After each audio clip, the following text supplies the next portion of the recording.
Good morning, my name is Andrea and today's topic is going to be about Europe and Africa. First of all, Europe. What does Brexit mean? How did it happen? When did it happen? Why did it happen? Who were the main participants of it? And what were the main consequences of it? Then, who are the top 3 most powerful countries in Europe? And who are the weakest of whole Europe? Then, how is the economy going in Europe?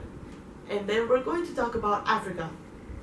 Who are the main representatives of Africa? How does religion influence the whole country? How is the economy going? Has it increased or has it decreased?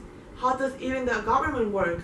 All of this and much more in the next video with the help of my teammates Frida Martinez and Larissa Andrade. Enjoy! First, there's Brexit, which happened thanks to the nationwide referendum on June 23, 2016, where nearly 52% of the British voters chose to leave the European Union. There are 2 sides of the story: the Eurosceptics, who are the people that want to leave the European Union, and are more worried about immigration, since the UK gets 500 people added to the population every single day. So, leaving the bloc was the only way to stem the flow of people.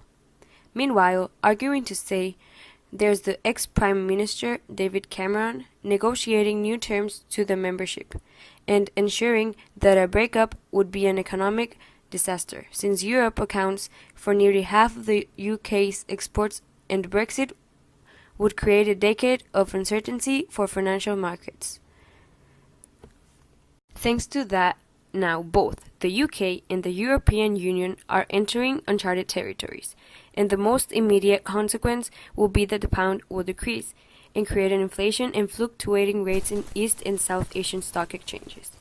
Another most likely outcome is that the UK falls into a recession. In fact, according to the British Treasury, the economy will contract by a 3 to 6%.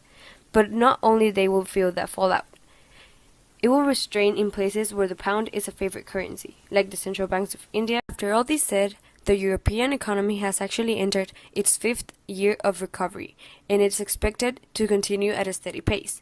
The European Commission predicts the euro area GDP growth of 1.7% in 2017 and a 1.8% in 2018. Spain, being one of the fastest developing economies in Europe with the expansion of 3.2% on GDP, only last year. Even though Spain has a fast-growing GDP, it's not one of the top 3 countries in Europe.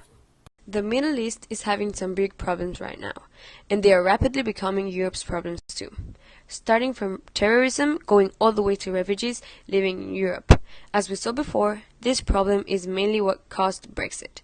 Also, the European Union is a major contributor in the Middle East peace process, being the largest donor of financial and technical assistance to the Palestinian Authority, providing over 50% to the West Bank and Gaza Strip.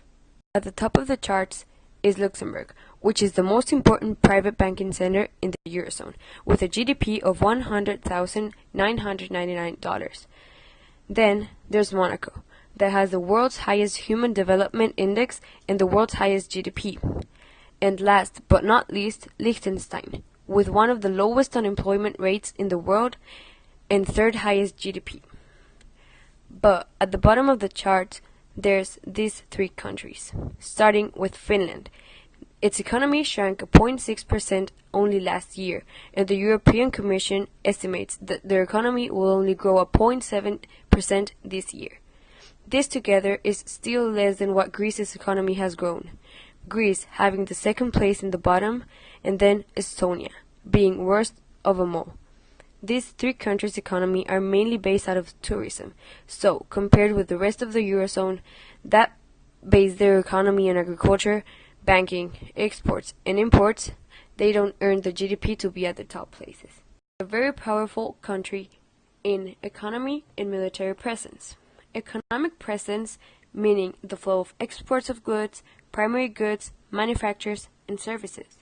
Going from top to bottom is Germany, Russia, Netherlands, United Kingdom, and France.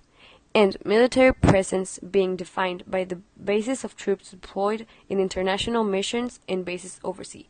Also, going from top to bottom is Russia, France, United Kingdom, Italy, and Germany.